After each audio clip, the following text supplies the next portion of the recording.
So in previous videos, I dealt with functional communication, but every small group communication process requires both effective functional communication and what I call effective relational communication practices. So groups only work if they're able to achieve their goals while at the same time preserving relational harmony or preserving relationships between group members. If relationships between group members are threatened or undermined, it's going to undermine the functional process as well. So there are some specific communication practices in group settings that we can use to improve our relational communication. And I'm going to give you 4 basic relational communication practices that are relatively useful to keep in mind for small group communication. The first is what's called self-monitoring. And self-monitoring is the process of being aware of how you change or you react to other people in the room.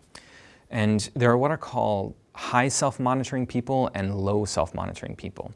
And here's the difference. Someone who's high self-monitoring, when they enter a room, they will change their feelings or their emotional state in response to or to meet the emotional state in the room.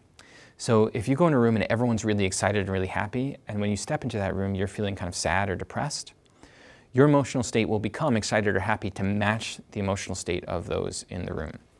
Low self-monitoring people don't do this. If you enter a room where everyone's excited or happy and you're feeling depressed, you just stay depressed in that room. You don't change your emotional state. It turns out that high self-monitoring people are more effective at leadership and at small group communication practices, because they're better able to adjust their emotional state in response to the emotional state of the others that they're working with. And this makes those others feel closer to them or feel a greater degree of relational harmony with them. So some people are naturally high self-monitoring, some people are naturally low self-monitoring. In a group process, what you want to know is you want to become more self-monitoring or become as high self-monitoring as you can. Adjust as well as you can to the emotional states of those around you. The next 3 are also, I have more extended videos on these in the interpersonal communication section. They are active listening, active support, and congruence.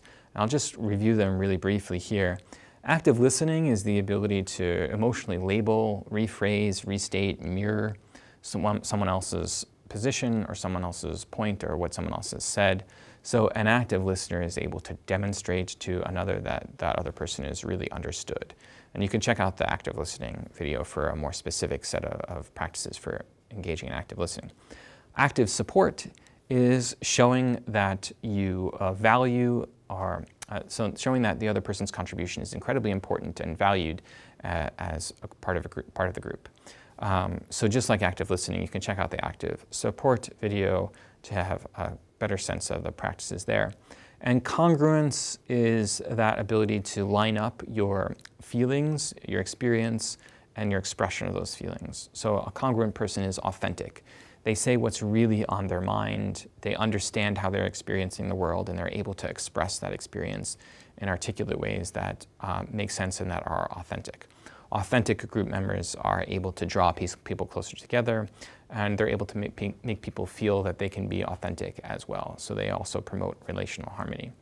So these kinds of things are really necessary in small group situations. Also, they're the most effective relational communication practices that we've got.